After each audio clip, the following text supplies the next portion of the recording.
Test. Does this work? Yep, it does. Cool. You can like speak to this whenever like you need to make any comments, but yeah, I'm just gonna like initiate and you can take my lead, and don't feel like you have like to be perfect or whatever. I'm telling you, it's really not that formal. But yeah, so hi, welcome to All Power Books. Today is the 28th, I think. I'm terrible with dates. I probably got it wrong. It is the 28th. Cool. Yeah, today's the 28th, Wednesday the 28th, and yeah, we have like a visibly like talented artist over here, so let's like talk about that. What name do you go by? Hi, I go by Christen, she, her. I don't want to say any pronoun, but yeah, I'm an illustrator from San Francisco. Sick. So did you drive all the way from San Fran to here? I did. I just drove over because I'm crashing with a friend for a couple days, or actually like the entire week. So I knew I had to stop by here because last time I was here, I talked to Gage, and yeah, I really appreciate all the work that All Power does. That's crazy. So 6 months ago, you came all the way from San Fran too. Yeah. Yeah, I love it down here. I actually went to college in LA. What did you study? Studied art, but honestly, I didn't learn anything from school. I did this, like, I learned for myself. Who really does, to be honest? Yeah, for sure. It's like you learn by doing, like being out in the world, not by listening to some old white guys saying the world is like. And as far as your background goes, like, how would you describe yourself? I actually would describe myself as like a third culture adult because my parents are not from this country, and I didn't grow up in this country, but the culture I experience now is just different from, my parents' culture and the culture that I grew up in. I'm actually a former military brat. My parents were enlisted in the U.S. Navy and Air Force, so they could come to the United States to escape, like the Marcos regime, the earlier Marcos regime, like from like the 70s and 80s. So they joined the U.S. military. Then I lived on a military base in Japan for like 10 years, and then I came to San Francisco, and feel like lots of military influence on my life. So radicalized me pretty early, and I was just wondering, like, why was I there? Why did my family come here? Like, why is the military like so good to us? And then when my dad retired and I like assimilated back into like civilian society, I just found that people are struggling. Whereas like on military bases, it was like almost like socialism. Or it felt like everybody had enough, like everybody had housing. Yeah. Sorry, rambling, but... No, not at all. Like, literally, you're sharing your heart, so please do. Yeah, thank you. Yeah, a lot of military influence, but the work I'm sharing at All Power today is actually about workers. But I do organize with anti-imperialist and like international solidarity groups in the Bay Area. My main one is San Francisco CHIRP, Coalition for Human Rights in the Philippines, and this is actually where I'm learning about the regime that my parents were trying to escape in the first place, and like the conditions of the Filipino people now, and yeah, what they're doing to defend their land, like from corporations. So I'm looking at 3 of your pieces right now. One is what looks to be a Starbucks worker, and the other seems to be, I don't know how to describe it. Like, what? It's a Trader Joe, and this one is definitely Amazon. Yeah, interesting. So, funny enough, one of the pioneers of the Amazon union labor actually gave a speech here. Were you aware of that? Chris Smalls? Are you serious? Yes, very serious. That's awesome. I missed it, but I really want to see footage if there is any. Probably, yeah. Unfortunately, with the whole social media stuff, it can be a little bit of a double-edged sword of, oh, you're not really about it if you're only showing footage of you doing the thing. But for me, I kind of come at it a different way, because here's the thing.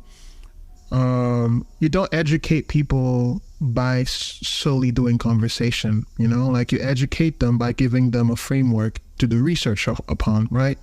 So when it comes to writing, video, or otherwise, it's all a form of education. And when Chris Moss was there, even though we didn't talk for very long, it was a very insightful conversation, because this is someone who never in a million years they would see themselves in that, you know, leadership role of like taking people to court against Amazon of all, you know, corporations. It's a billion, borderline $1 trillion company, right? But little fun fact about Amazon too, real quick. That can be dark depending on who you ask, but they own about half of the infrastructure of what we call the internet. And the way they do is because of AWS. Are you familiar with that? I am. I'm from San Francisco, so I hear that thrown around a lot, and it's kind of mind-blowing. Yeah, so basically anything from Netflix to, you know, Instagram, Facebook, in some capacity rely on Amazon to run. And it's crazy that one company can have such power. And one of the glaring examples of them having that much power was when someone ran a site and an application and they got shut down from AWS, their servers, because they were being overtly political against Amazon at the time. So what's your thought about that? You know, a company doing such an act of overreach? I mean, I feel like it's like part and parcel of big tech. I feel like I always see hashtags like for Labor Day. Like I feel like they're always not shadow banned, or a lot of political actions that happen, like local political actions that people can take part in their neighborhoods, like get shadow banned. A lot of pride gets shadow banned, and then it caters to folks like influencers who are apolitical and are just participating in whatever holiday. But I feel like activists are always silent, or are often silenced by the big social media networks. There's like decentralized social networks that are coming up, but it's not the same. Like I feel like for it to be truly social, like everybody, or like most people should be on it. But yeah, it's kind of hard to get people to shift away from music, like Facebook and Instagram, and more so TikTok now. But even on TikTok, like I feel like TikTok, I learn a lot, but I also am getting a lot of like blatantly racist content, and it's like under the guise of like humor, but I don't know who it's trying to serve, like that kind of humor. But anyways, I definitely feel silence on social media, especially maybe I'm just not that good at it, but I'm not trying to be that good at it. I'm not trying to like game the algorithm to like boost my activist content, or like but no, yes, I feel like even before social media, like probably like news media and big media like has always tried to squash what little guys are trying to say about their communities and their neighborhoods. And big media always trying to make up the narratives that serves whoever's in charge of them. So as an artist, what's your take on this current landscape of the market? You know, this idea that for you to be an artist that's remotely successful, you have to be online, you know, like pros and cons. How you feel about all that? The pros is that I guess you can reach a lot of people that you wouldn't otherwise be able to reach if you weren't online. But the cons are, like I said, like having to kind of game the algorithms to like get yourself up there, like get more views, get more engagement, like pump your numbers up. Like there are definitely ways where you can pay for that too. Like you can pay for engagement for your posts, and yeah, you can pay the big tech companies directly to boost your post for you, like sponsored ads and everything. But what else? I mean, yeah, and also people seeing such amazing things online, like however niche it is, like it'll make them want to be online more instead of like going out to the world around them and seeing what cool people or what cool people are saying around them, or like what people need around them, or like what kind of struggles their neighbors are having. And I've actually, in the beginning of 2020, I took the opportunity to like, because I hated social media so much, like when everybody was stuck inside, it was like a great opportunity for me to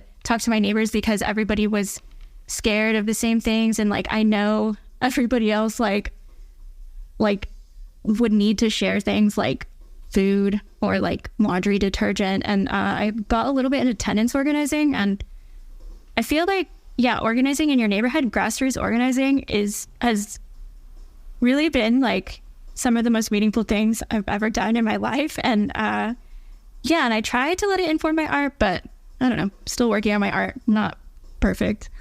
So would you deem your art a vessel for the message that you're trying to pass across, or is it a means of therapy for you, or is it something a little bit of in between?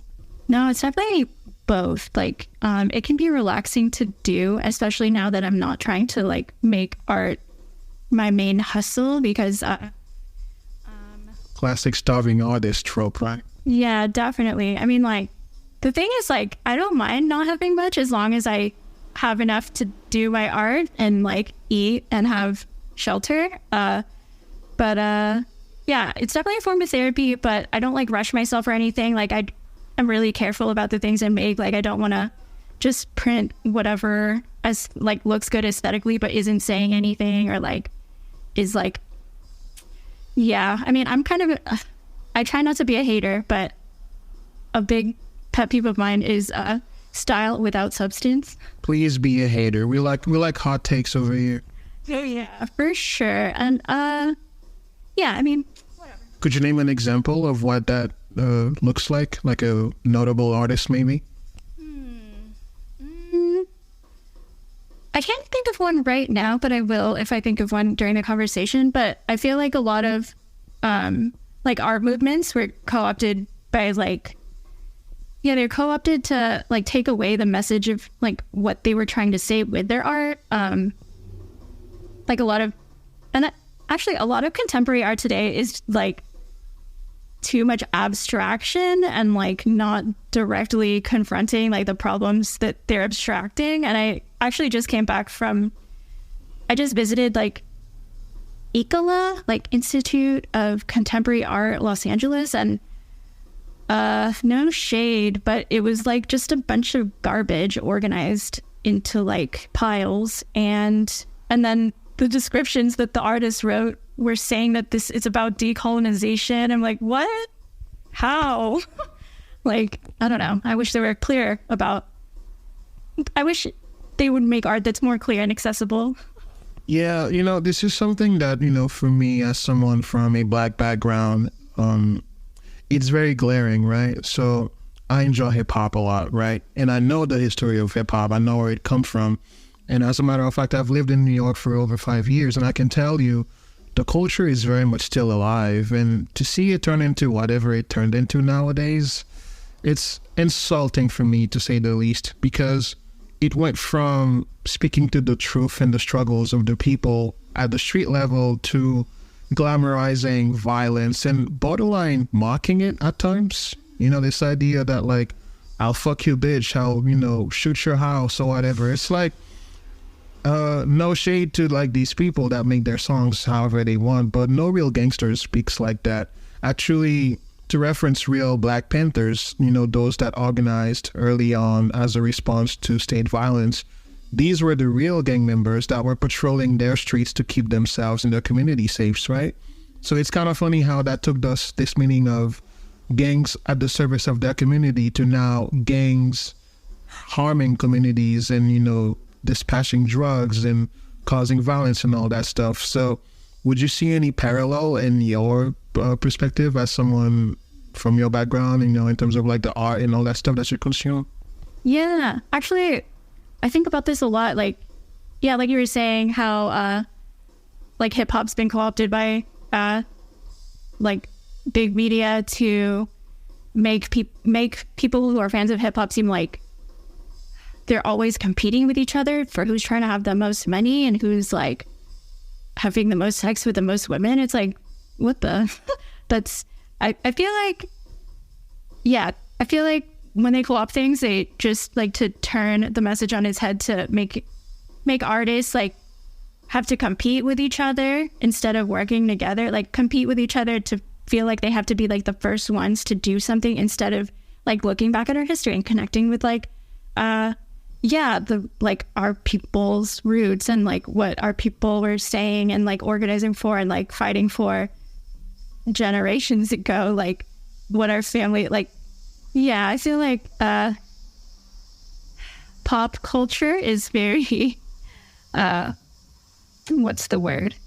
It's very in the moment, and it stinks that it's so catchy. It's like designed in a lab to be catchy, and like so then I can't escape it, even like if I don't listen to the radio or I like don't go on social media. I just cannot escape like pop music and like the messaging, and like a lot of some of the messaging is just like is so focused towards young people and like what young people need to do, which is like what hustle and like hustle and party and not think about like future generations and previous generations. Like, yeah. I know there are artists saying other things, but when you're saying other things, it's harder to get noticed and harder to get people to want to like feature you in whatever, like an art collective or like to like get a record deal or something if you're saying something that isn't conducive to their profits or like turns people against big corporate interests. Like, yeah. So, hot take time. Would you say that it takes a tortured soul to make great art? And I'm going somewhere with this, trust me. Oh, I want to know where you're going.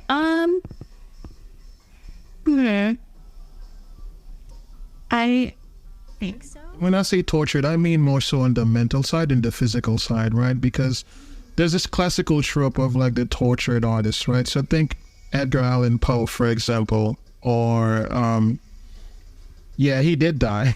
Or the guy that did the Starry Nights painting, I forgot their name. There you go, that guy. He died a destitute. And actually a lot of notable names from the 14th, 15th, 16th century, they all died pretty broke. Very few had like proper patronage in their time.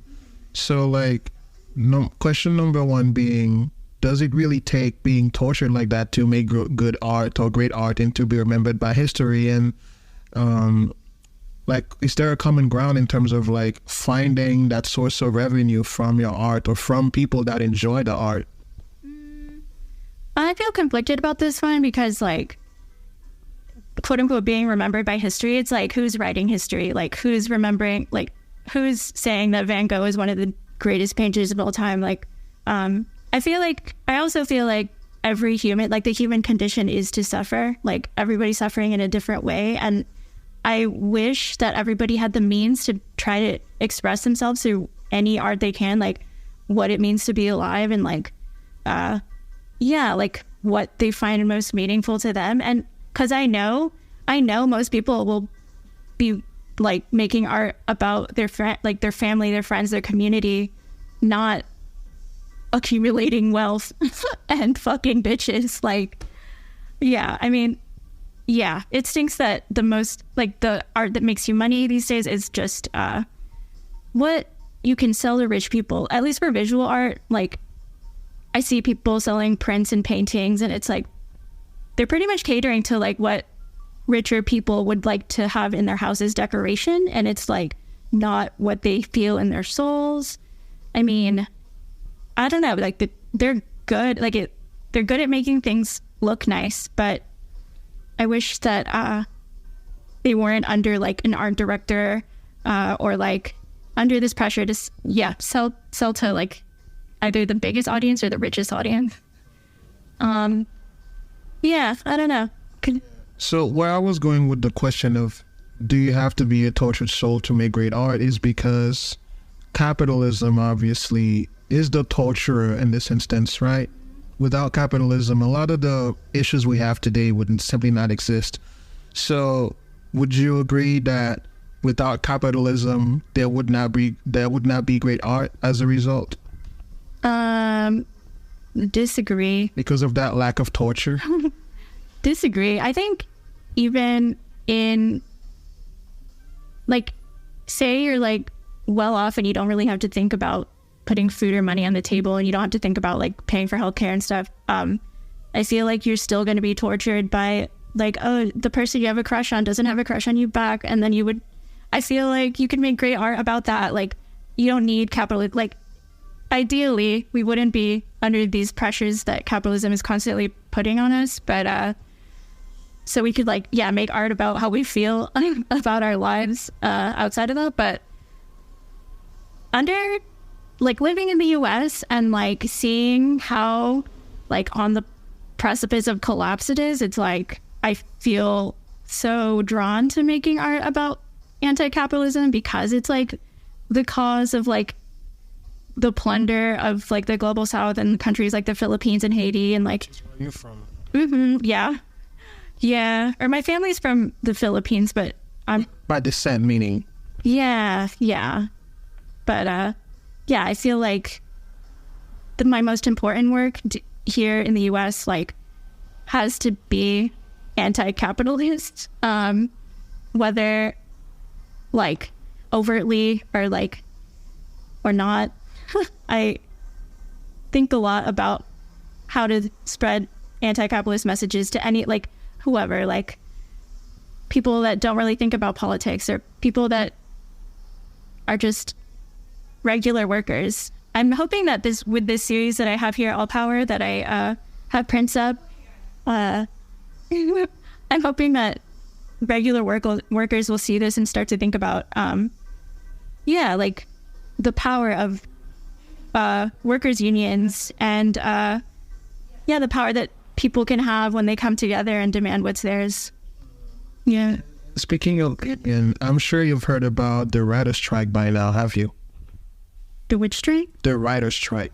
Oh yeah, that's a big one here in LA, huh? Yeah, the writer's strike. I haven't like kept up with how it's doing, but I hear that the concessions have not been made or they're very small. Not as of yet, yeah. But from the outside looking in, like, what would you guess the writer's strike is about? What are the demands? I'm guessing that the writers for, I don't know, entertainment industry companies are like not making enough to live. That would be a good one, yeah. Yeah. I wish we could demand more than like the bare minimum, but that's where we're at right now, or that's what we all need. So, I mean, I'm glad they're doing it. So I'm not a traditionally employed writer. Actually, I publish independently on my own website, and people pay me quite a hefty amount given what I write because, like I told you earlier, I cover the intersection of arts, culture, and tech, and I do have an option set up where people can pledge for like an entire year, and I've had at least 10 people do that. So clearly the research I'm doing is valuable to somebody, but when I did my coverage of the writer's strike, two key things stood out to me in terms of misconceptions about what that strike was about.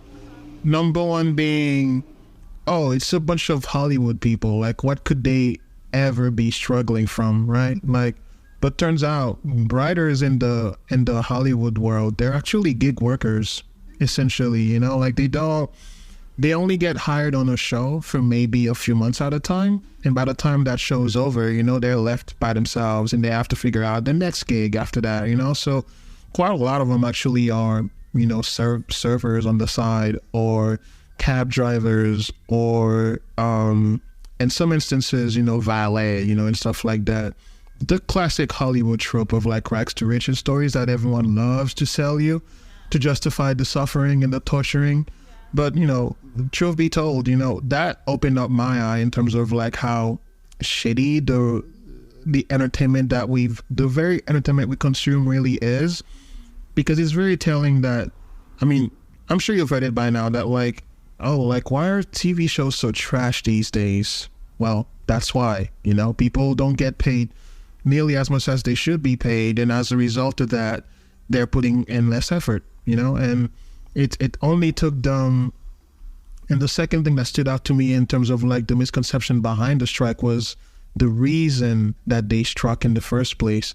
yeah, the lack of money led them to strike, but oddly enough, it's because of AI. Have you heard about that? Oh, yeah. Yeah, I cannot escape this conversation. Neither can I.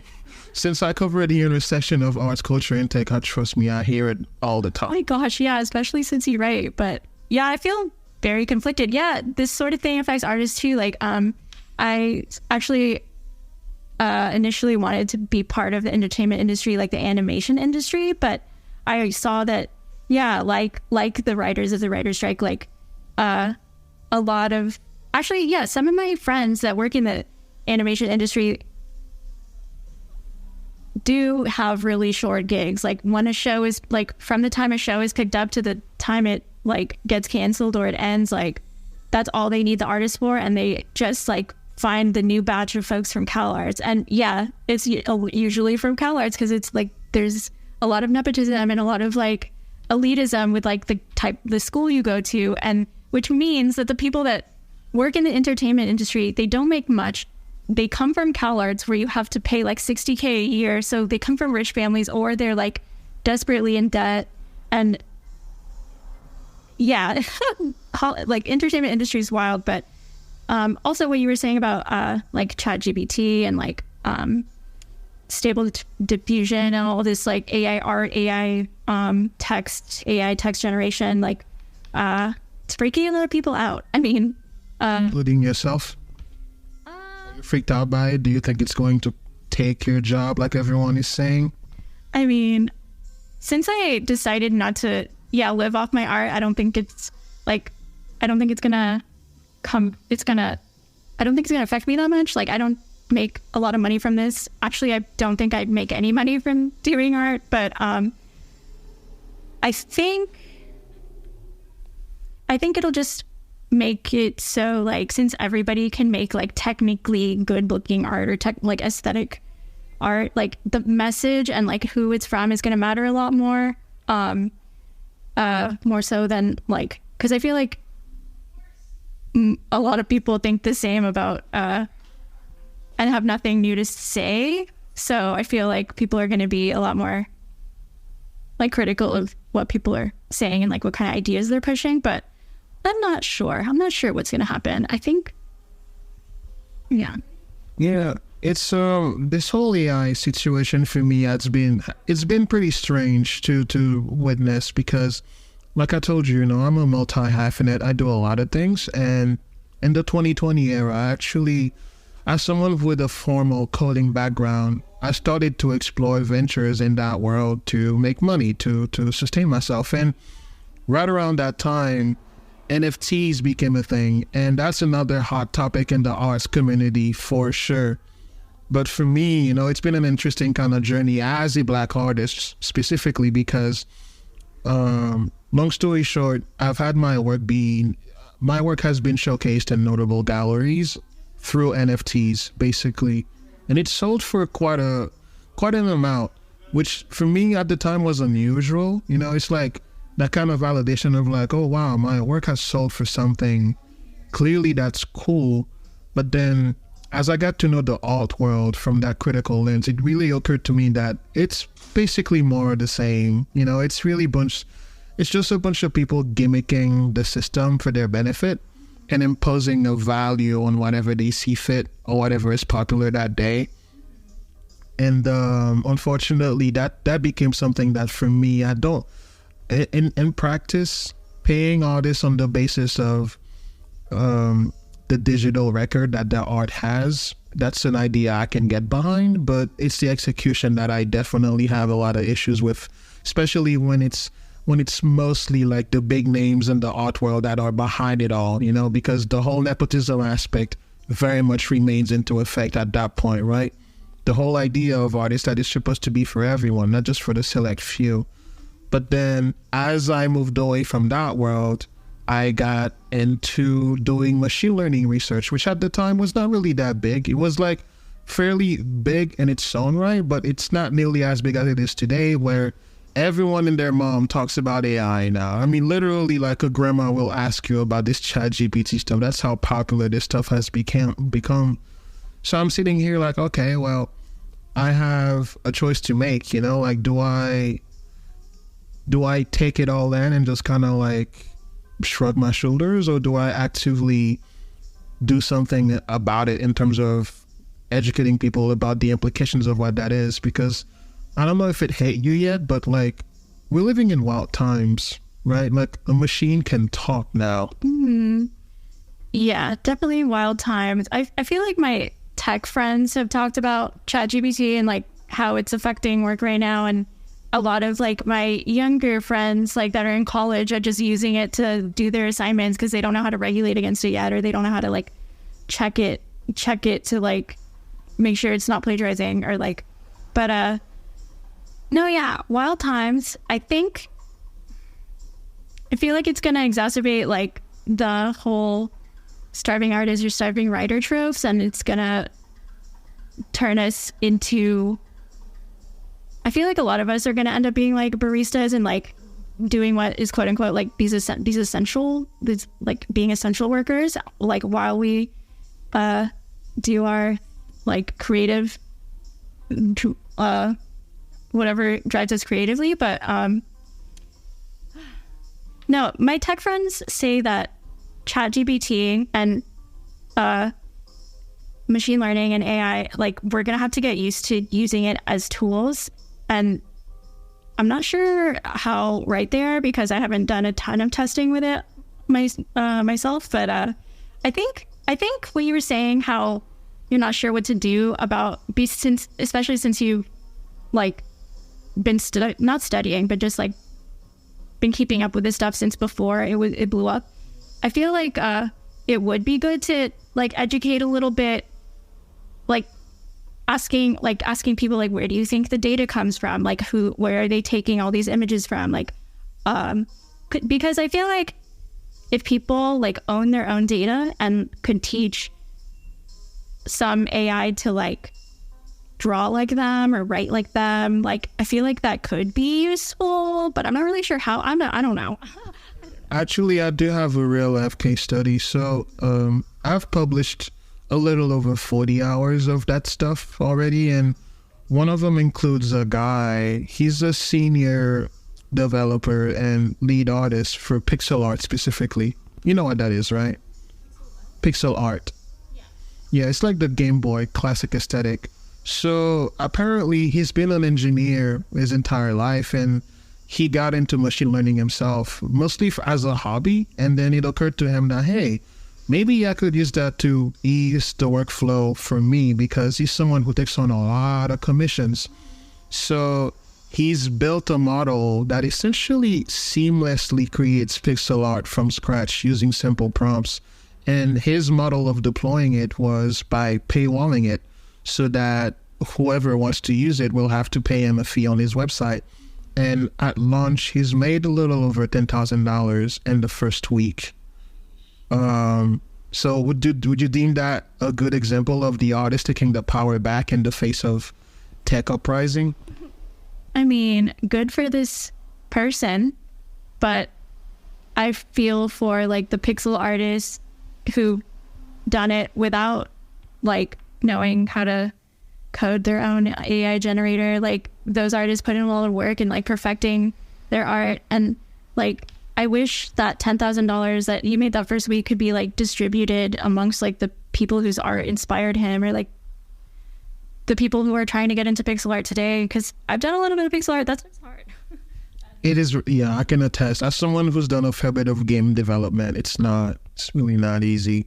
But yeah, the reason why I bring it up is because this person actually is a fairly well-known and respected figure in the quote-unquote pixel art community. And it was very interesting to see the reaction to how this whole thing happened at first, because again, he's made the stuff off of his own art, right? Like, from the, sketches to everything else in between, like, it's all him. And when he deployed it for the first time, a lot of people had pushed back against him, saying that he's essentially letting the corporate world know that, hey, this is the norm now, you should disregard us. And for him, it was really a case of, well, I'm just someone who works for myself as a sole business owner, and since a lot of my work is pixel art, it makes sense for me to save myself the time to be able to take on more business, especially for gaming companies. That's usually the thing.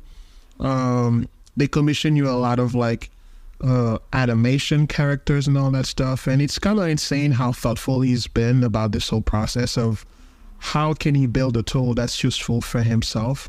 And do you use Discord at all by chance? Oh yeah. So he has a Discord community of fellow artists that regularly come to him for advice, or even ask him to teach them about how to build that stuff for themselves too. So he's very much open and caring, and he's sharing a lot of insights about how he's done it so he can empower fellow artists in that sense. So to put your concerns at ease. I mean, that's cool. Yeah, it's always cool when the creator of these things like try to democratize it and give this tool back to everybody else. Sounds dope. I'll ask you like about this artist later. Yeah. So the Amazon worker I'm seeing here, by the way, like it reminds me of, I don't know like if this is on purpose or not, but it kind of reminds me of like a pose from like a magazine or something. Is it like on purpose? Like what's your thought process in terms of like picking a pose for like these characters? Well, the first two posters that I did, they were just in the same pose as like the image that inspired these. I think it was Walter Crane. Yeah, Walter Crane actually drew something like this 100 years ago and was trying to like spread the same like pro-labor, pro-worker messages. The pose or the background? Oh, just no, the artist like pretty much he drew something almost exactly like this but with ink, and I just modernized it. Got it. So I copied the pose from that poster, or the Walter Crane one.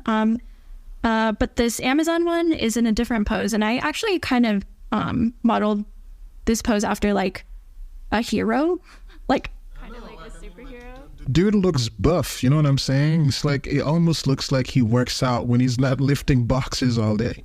No, that's what I like to think. I like to think that these workers, because they go through such hard like working conditions, that it makes them physically stronger. But I know that in reality, like it actually like probably burns a lot of them out. It's backbreaking labor. Take it from someone who's done moving jobs in New York for 2 years. It is not fun. No, I bet. I mean, I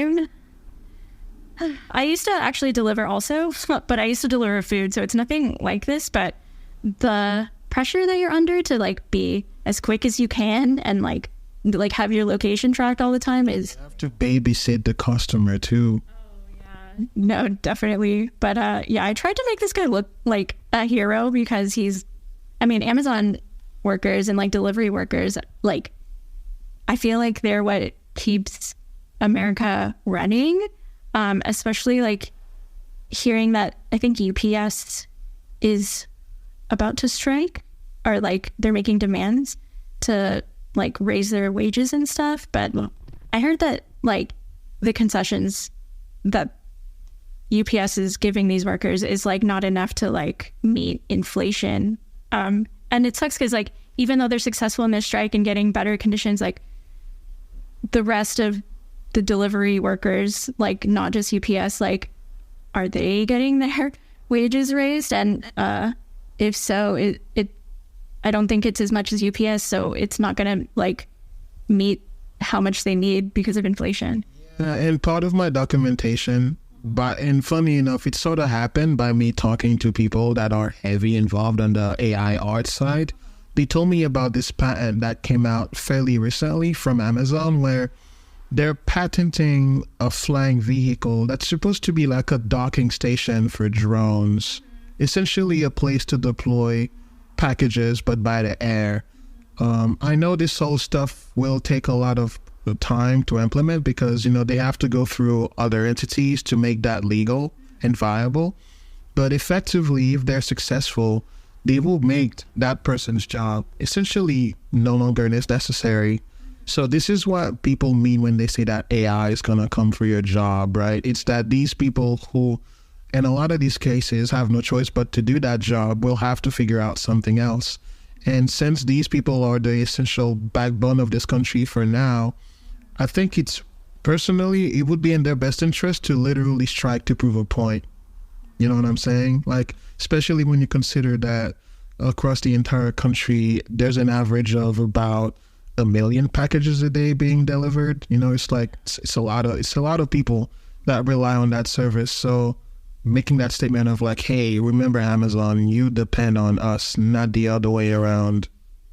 No, yeah, definitely. I feel like, but like with every big corporation, like they're gonna cut out like the lowest wage workers, like the workers that they can automate. Like they don't, yeah, it's just what they're gonna do. But I'm not sure if striking can, like, I don't think they can demand that like Amazon keeps using inferior technology or like less efficient technology, because it's just not in their interest. Like I don't think they're ever gonna like say, they're never gonna stop their development of this like AI drone delivery thing.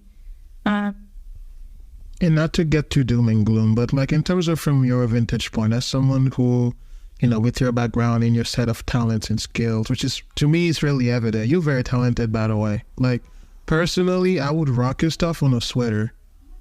Yeah, like I'm dead serious, you know? Like, I like that kind of stuff. It's like that anime-esque kind of style with like a lick of like, you know, graffiti in some capacity, you know? Like the kind of shit I would see at like on a trip somewhere. It has that kind of energy and vibe. But like, where do you see the world going, you know, in a decade from now?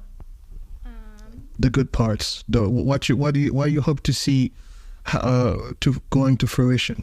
What I hope to see more like mutual aid networks, since it's gonna get harder for like the lowest like wage workers. It's gonna, and even everybody who's like considered quote unquote like middle class, like the working class is just gonna go through so much more like hardships that I feel like it's inevitable that there's gonna be more mutual aid and like community aid going around. Like I'm starting to see it more in San Francisco, but I'm trying to make that move a little faster by being in like my neighborhood groups. But no, thanks for the kind words about my art. I feel like growing up in Japan definitely influenced like the kind of stuff I draw. Yeah. So you speak Japanese, by the way? A little bit, not like when you live on a military base, like they move families around so quickly that like they don't really take in the culture all that much. No, they give you like the most basic like cultural education, and most of the time you're just stuck on base, which is like a little mini Everytown America, like whatever military base you're on, even though they're all over the world. Yeah. Interesting. Yeah, so cool. Honestly, like, yeah, personally, I think the kind of art you make, like, it deserves, you know, like, to be plastered everywhere. And I have a lot of, like, friends, they're, like, bike riders. That's, like, kind of their thing. So if you have, like, mini stickers like this, I would be happy to, like, pass some of them around so they could literally, like, slap them in places that are unreachable. So, like, you get to conquer the city and all that stuff. That's my contribution to the cause. But obviously, you know, like, besides that, me talking about what you do and who you are, it's also my way of giving back too, because I've realized that, to my surprise, that people still read, you know, like I didn't expect that personally getting into it. And it was kind of like an accident, because I only wrote because it was a way for me to keep an archive of the stuff I was working on. I wasn't really doing it for people, but then as I published more and I realized that, oh, people are actually reading the stuff I'm writing about. So I guess I'm going to take a more strategic approach to like introduce people to things they would not be introduced to otherwise, and that includes your art. So thanks for honoring me with your time, to teaching me about your background and who you are and what you do. You know, I really appreciate it. Yeah, no, thank you for like asking me. Thank you for caring at all about my background, because it does inform a lot of what I do. And no, it's such a gift to like anything grassroots, like you sharing your experiences with the world like directly online. That's dope. Like but yeah, you guys can find me at, yeah, like please plug your stuff. Okay, real quick, like Christen.wtf, Christen CHRISTEN.WTF is where you can reach me. Yeah. Do you take on commissions as well, or are you more of you make whatever art and then people can buy it that way? I would love to get commissions, but I'm really picky. I hope they're like cool prompts, but I'm also happy to do like tattoos if you're a nice, sweet person. What about tattoo designs? Is that like up your alley as well? Yeah, definitely. Like any graphic that you think might look good in my style, like definitely, I'm definitely open to messages, especially from like regular folks, like not trying to like market it and sell it on their like, yeah, I don't really like doing work for just companies anymore. Because they don't really value what you do. You're only a cog in the machine, you know, unfortunately. Yeah, like I'm hoping that workers in that world will finally wake up and realize that the very reason why the companies are so powerful is because of what they're putting into them. Because I feel like, I don't know, maybe you agree or disagree, but like, isn't it kind of weird that people have this weird sense of pride attached to like where they work? Like say Disney, for example. I've seen that a lot. Like, do you know what that's about? Like, why is it that on one hand, there's criticism about the profession, but on the other hand, there's like such a pride attached to it based on where you work or who you work for? No, yeah, it's definitely like clout, but in some cultures, like for example, there's a lot of tech workers that are not from the United States, like bragging about how they work at Facebook or Google or like Tesla because it's a stable job because these companies are so booming. And it sucks that like, yes, they're glorifying like these corporations that are like taking like resources from all over the world and funneling it into like the United States and like first world countries. But yeah, you can't really blame the workers for that one. But yeah, I think when they're bragging, it's mostly, yeah, for clout or to brag that they're stable because it's hard out here. Yeah. Cool. But yeah, I'm about to show